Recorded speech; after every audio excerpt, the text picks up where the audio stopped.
Welcome to Ayurveda and Spirituality with your host, Alakananda Ma, a renowned Ayurvedic expert and a graduate of a top London medical school. She is the principal of Alundi Ayurveda Gurukula, a unique apprenticeship-style school in Boulder, Colorado. She is a spiritual mother, teacher, flower essence maker, and storyteller. Join us as we uncover the timeless principles of Ayurveda, discover practical tips for enhancing vitality, and explore the deeper dimensions of spirituality that intertwine with the ancient science of life.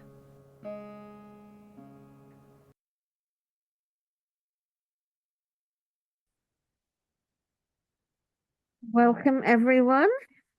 Welcome to Satsang.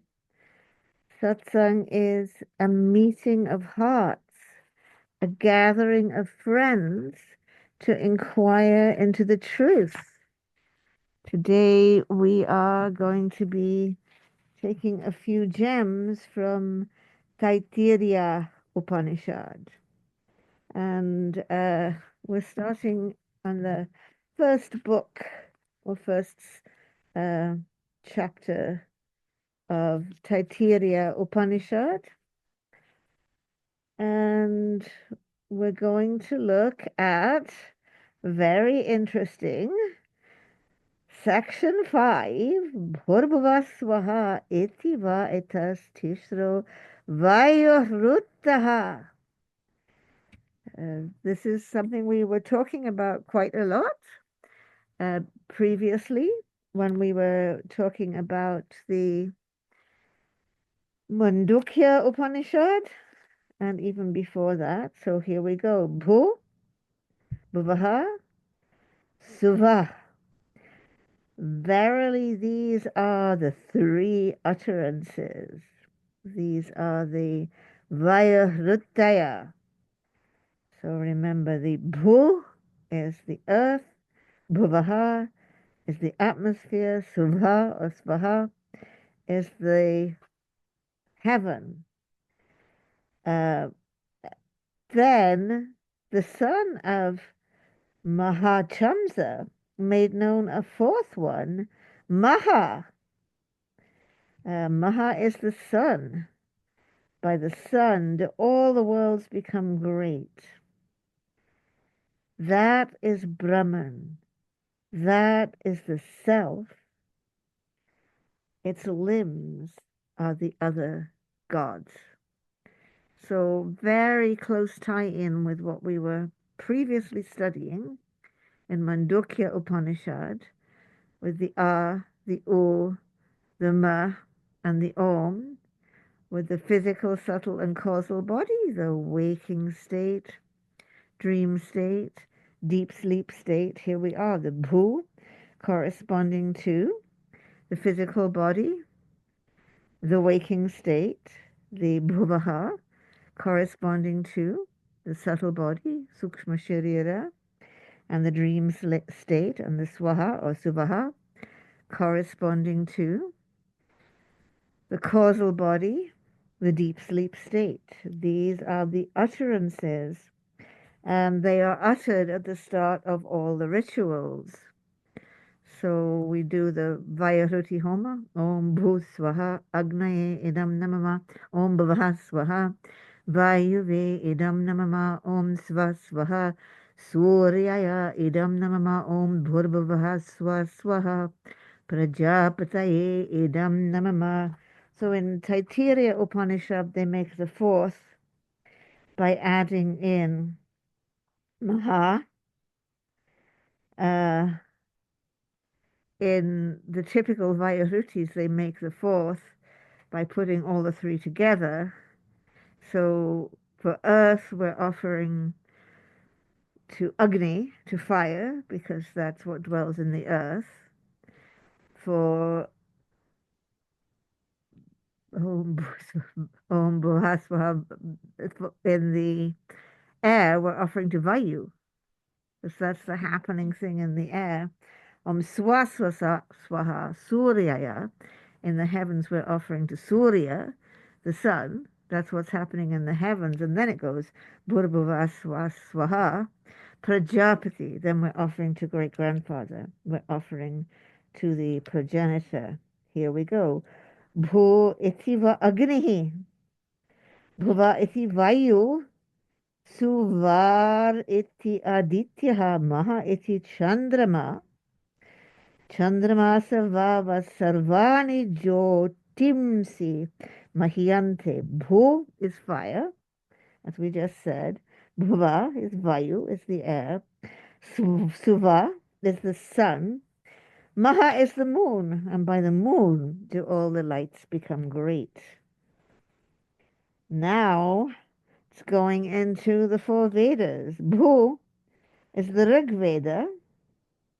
Bhuva is the Sama Veda. Swaha is the Yajur Veda. Remember, they don't always put in a Atharva Veda, which is the fourth Veda, but is somewhat separate from the other Vedas. Maha is Brahman. Maha is the Brahman. By Brahman, indeed, to all the Vedas become great. Now going to the breath. Bhur iti Vaipranaha. Bhuvatyapanaha. Suvar iti Vyanaha. Maha iti Annam. Anena vavasave prana mahiyante. Bhu is the in-breath, or is prana vayu. Bhuvaha is the out-breath, and doesn't necessarily completely fit in with how it's said later on by Charak and in the Yoga Sutras, where we're tying udana to the out-breath. Here it's prana, the in-breath, apana, the out-breath. Svaha is the diffused breath, is the Vyana Vayu, and Maha is food, because we need to take in food to nourish all the vital breaths. So by food, indeed, do all the vital breaths become great. Tava etas chatashras chaturdha. Verily, these four are the fourfold. The utterances are 4 and 4. He who knows this knows Brahman. To him all the gods offer tribute. Then we go on from there to section 6. And this next verse, the first verse of section 6, has become something very favorite and famous. Saya esun hridaya akasha. There is the antahridaya akasha, the space within the heart. Sometimes called the space within the heart. In other texts, actually called the cave of the heart. In this antahridaya akasha, in this space within the heart, what is happening? Tasmin ayam Purusha manomaya. Amrito hiranmaya antarena taluke. In that space within the heart, that is the dwelling of Purusha, which consists of mind and is immortal and resplendent.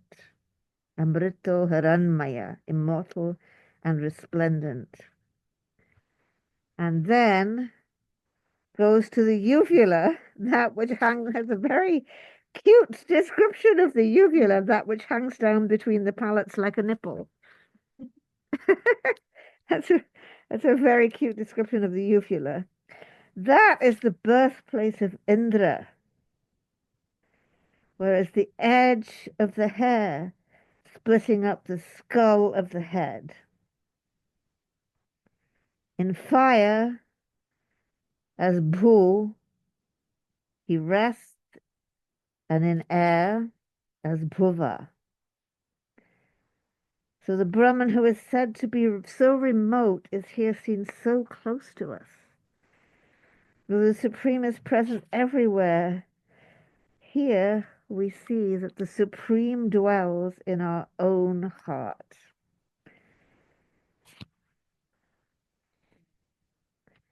So this is a view in which the heart is the seat of the soul. Sometimes we see the brain as the seat of the soul. Sometimes we see the heart as the seat of the soul. There is this, the soul can't live anywhere. But we can see the heart as the seat of the soul, as does Charak. So going between the first and the second verse, in fire, he rests as Bhu, in air as Bhuvaha, in sun as Suvaha, in Brahman as Maha. We've gone over that really, but it's being said again.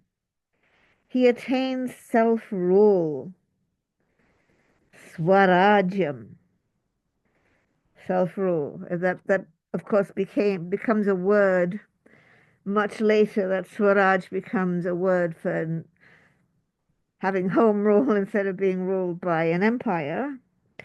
But here it's ruling over oneself, Swaraj. He attains self-rule. He attains to the Lord of Manas, Manasaspatim, Bhakpatish, Chakshushpatihi, Shrotapatihi. So Pati is the Lord, Vijnanapati.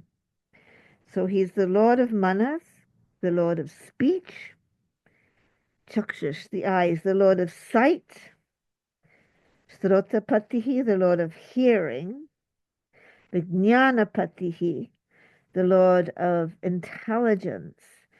This and more he becomes.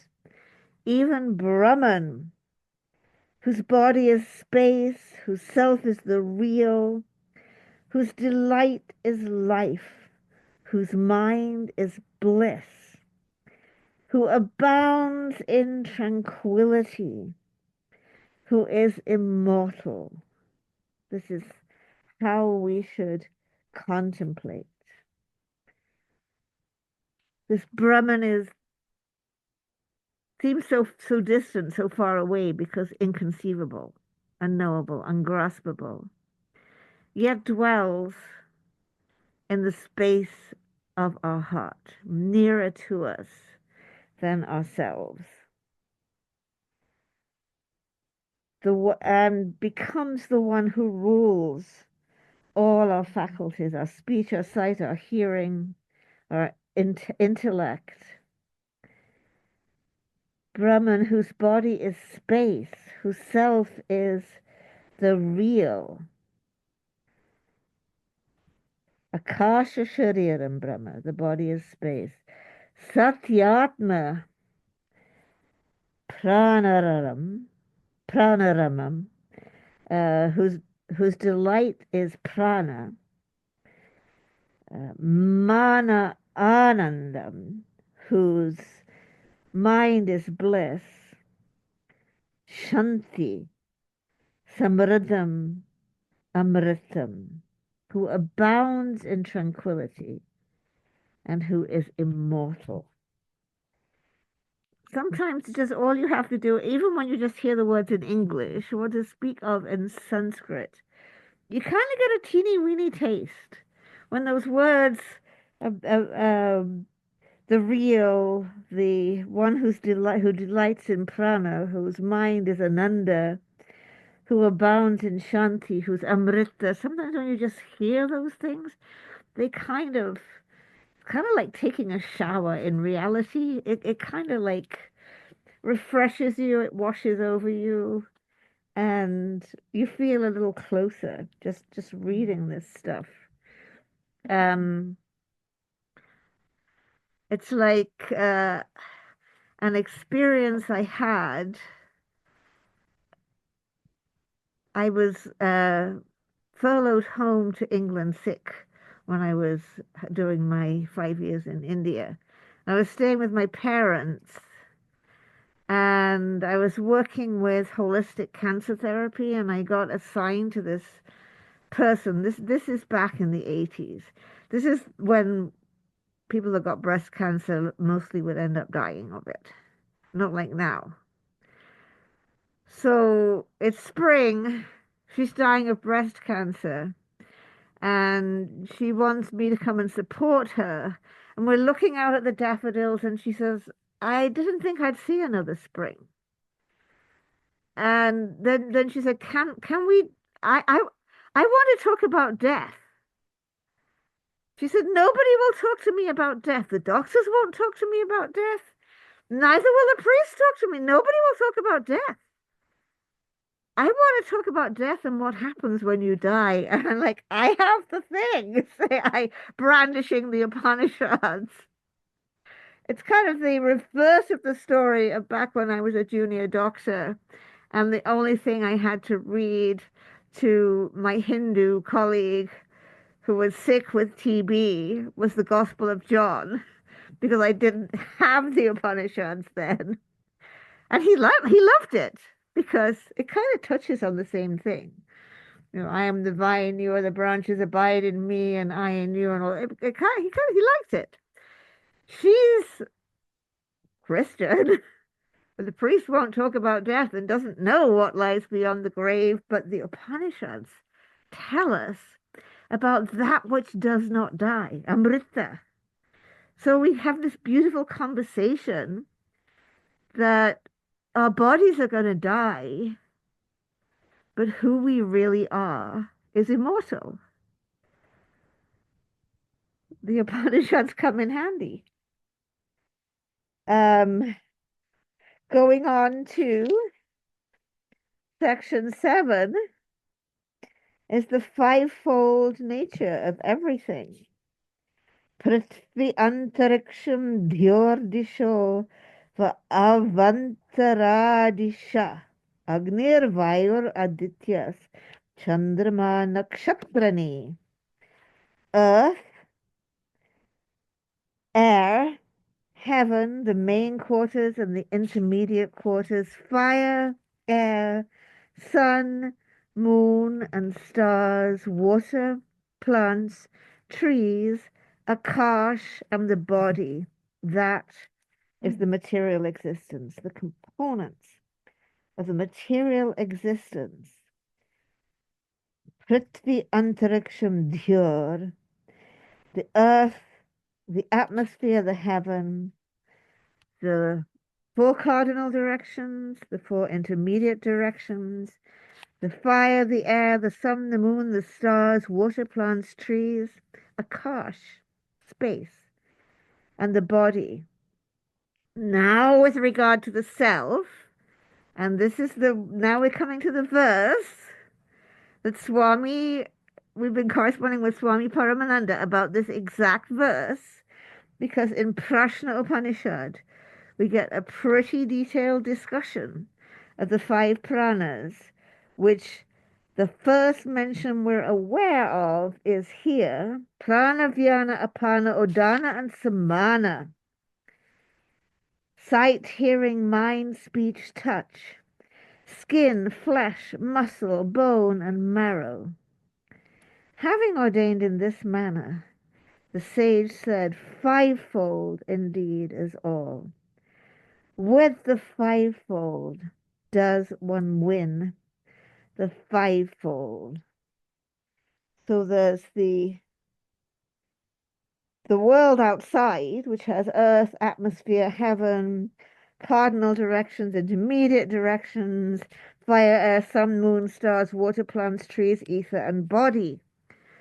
Here that's being described as material existence, adibhutam.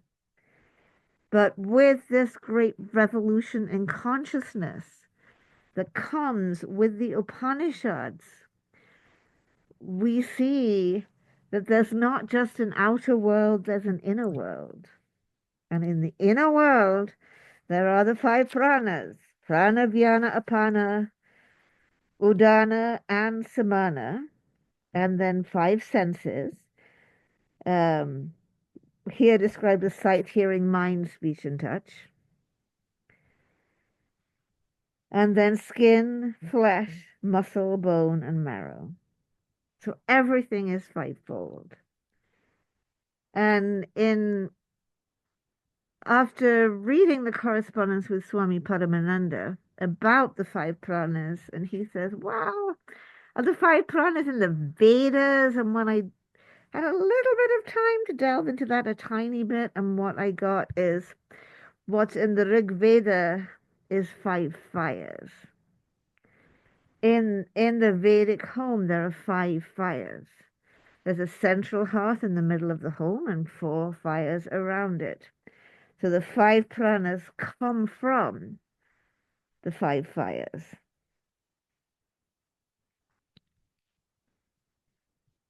That is section 7.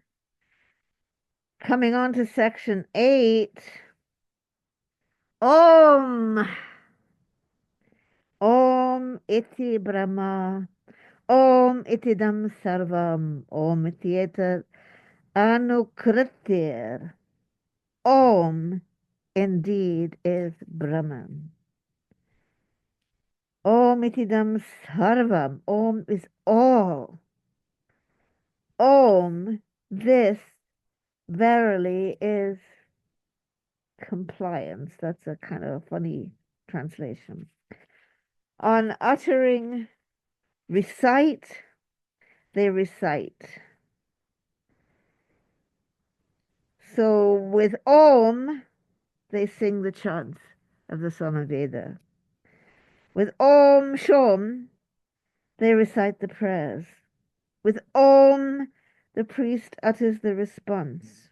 With Om, the priest utters the introductory eulogy. With Om, Swaha, you offer to the fire. With Om, a Brahmana begins to recite, may I obtain Brahman. And he does, in fact, attain Brahman. Om is the symbol of both Brahman and Ishvara.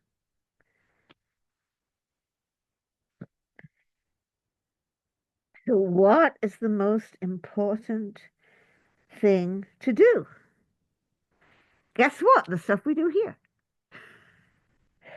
Isn't this so much fun? The study and teaching of the sacred syllable, Om, is the most important of all duties. That's enough to cheer you up. Ritam cha svadhyaya pranavachana cha satyam cha svadhyaya pranavachana cha tapas cha svadhyaya pranavachana cha damas cha svadhyaya pranavachana cha shamas cha svadhyaya pranavachana cha agnayas cha svadhyaya pranavachana cha. So that which is our duty is svadhyaya, self-study, looking into ourselves, and teaching the true study and teaching. So ritam, that which is right, which is our duty. Satyam, that which is true. Austerity, tapas, is study and teaching. Dhammas, self-control, is studying and teaching. Shamas, tranquility, is study and teaching. Agnayas chasvadaya pranavachanecha, the sacred fires, study and teaching. The Agnihotra, study and teaching. Agnihotra, the fire that is done at sunrise and sunset. Literally, someone that had studied with me in the past recently wrote and said, well, is it okay to do Agnihotra outside of sunrise and sunset? It is the meaning of Agnihotra is the fire that is done at sunrise and sunset. We have one mantra for sunrise, one for sunset. We don't have like any other Agnihotra other than sunrise and sunset. Also, study and teaching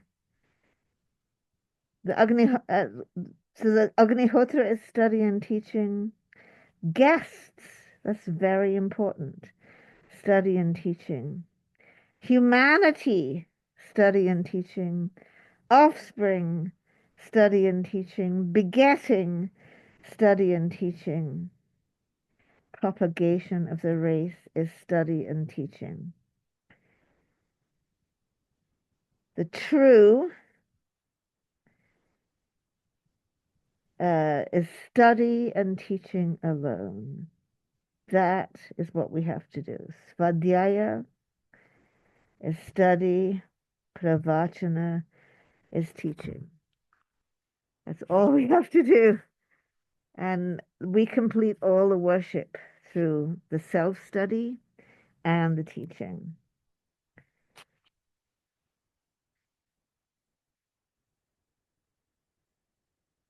Section 10. Aham Vrikshaya Riva. I am the mover of the tree. My fame is like a mountain peak. The exalted one, making me pure as the sun, I am the immortal one. I am a shining treasure, wise, immortal, indestructible. This is what Trishanku recites on the Veda knowledge. So this is the experience of realizing Brahman.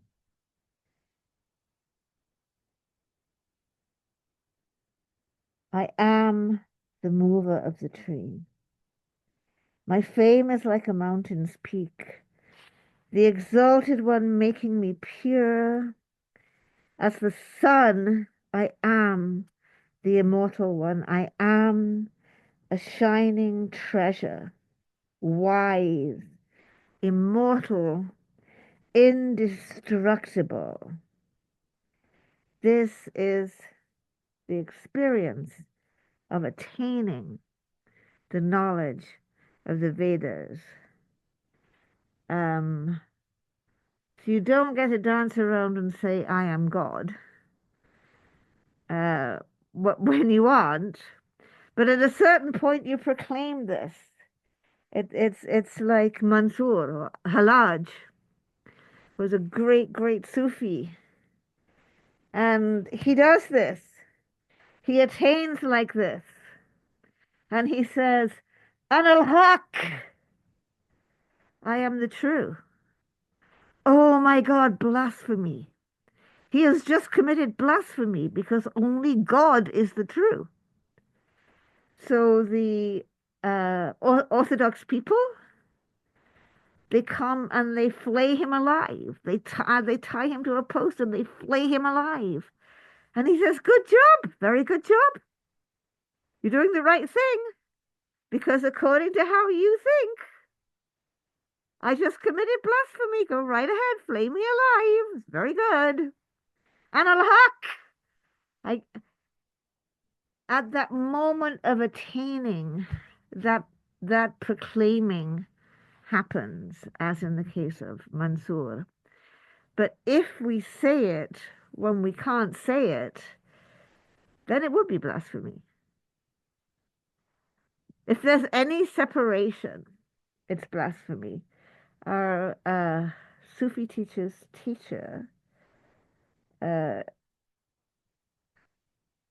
said that there's the four steps of the path in the Jirahi lineage. There's Sharia, which is carrying out your normal religious obligations. That's the meaning of Sharia, and all this weird stuff has been.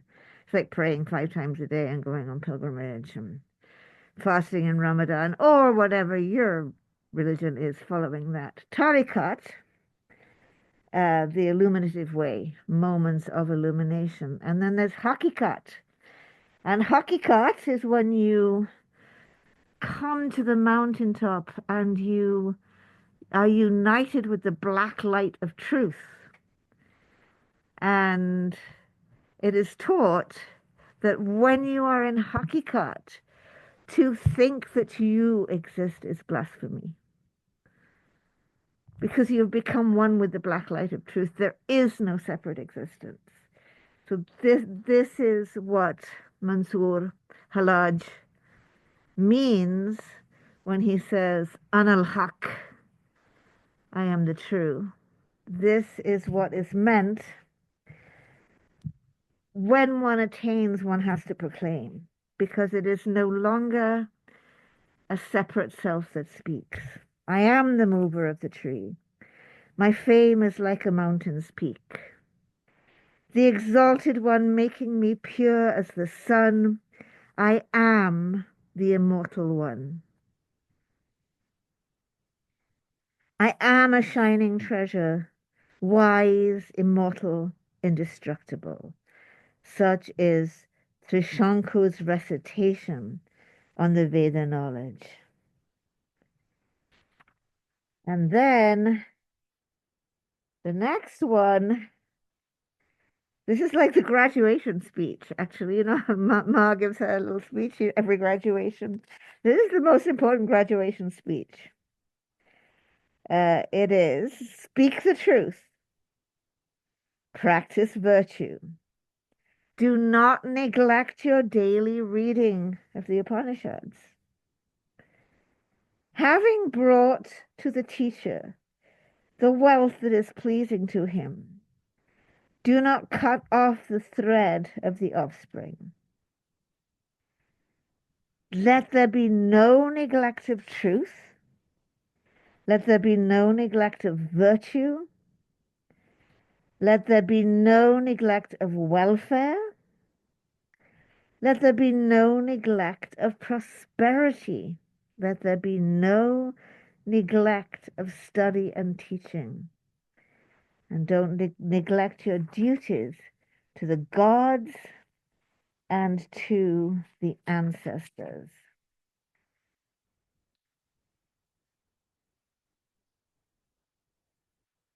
Speak the truth. Speak that which has been purified by truth. Behave in the way you consider to be pure. Practice virtue.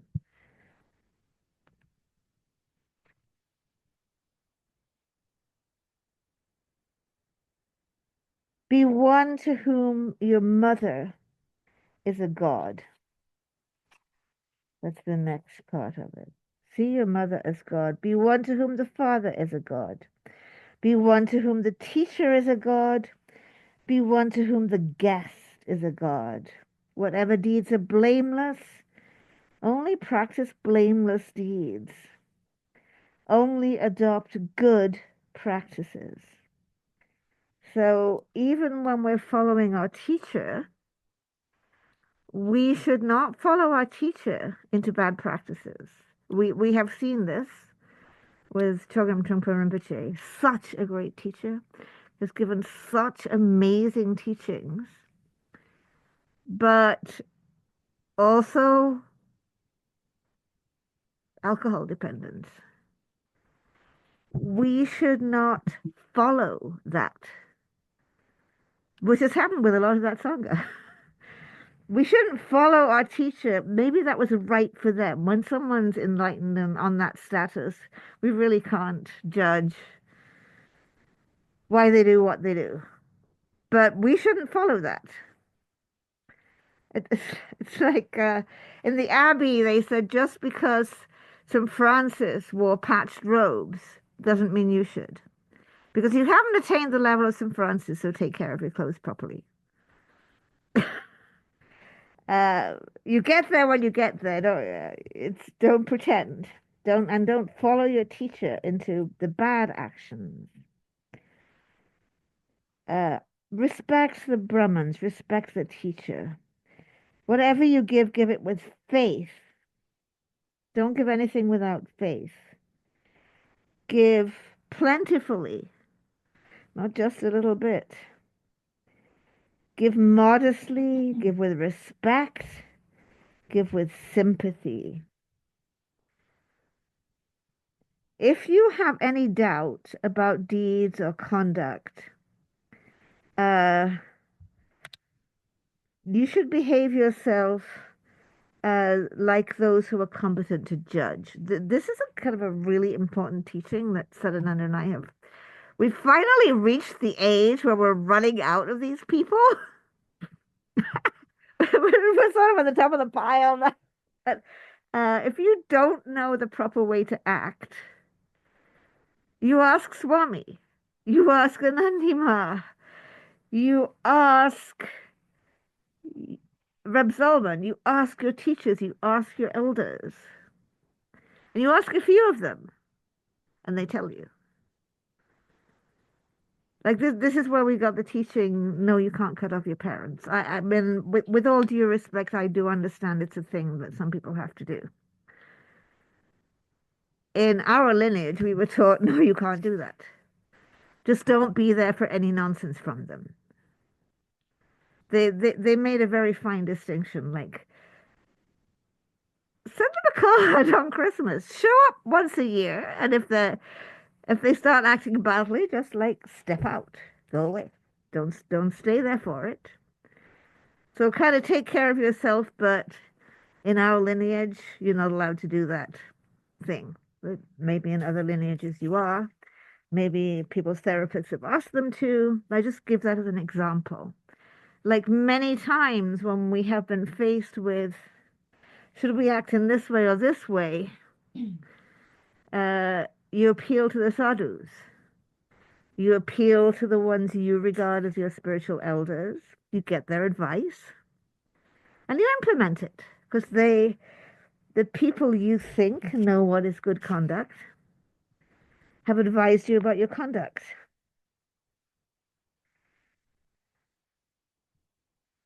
And what about people who have a bad reputation or spoken against? Act properly towards them. Don't be led by others. It's basically don't practice lashon hara. Don't do evil speech. Not practicing evil speech or lashon hara includes don't listen to gossip. Right? Try to form a good opinion of people. This is the command. This is the teaching. This is the secret doctrine of the Veda. This is the instruction. Thus should one worship. And in Banaras Hindu University, they do this as the speech on the convocation day.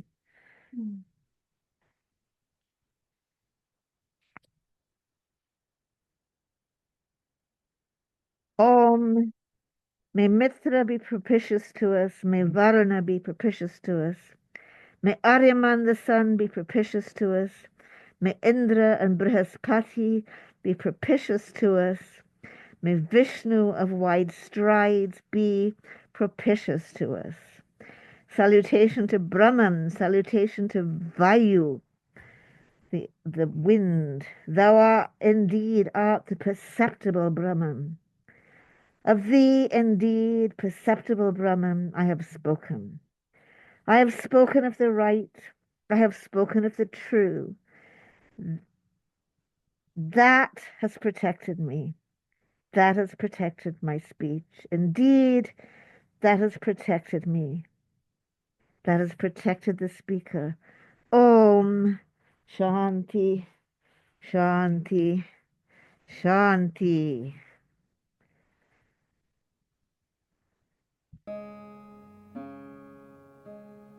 Thank you for tuning in to Ayurveda and Spirituality with Alakananda Ma. We hope today's exploration has ignited a spark of curiosity and insight within you. If you enjoyed this episode, be sure to leave us a 5-star review and share it with a friend. For more enlightening discussions and practical wisdom on Ayurveda and spirituality, subscribe and join our Facebook group, Alundi Ayurveda. To allow us to continue sharing valuable content, consider donating to Alundi Ashram. The links will be in the show notes. Until next time, may you walk the path of Ayurveda with grace and embrace the light of spiritual wisdom in your journey. Trayambakam yajamahe sugandhim pushtivardanam urvarukamiva bandhanam mrityormukshiyam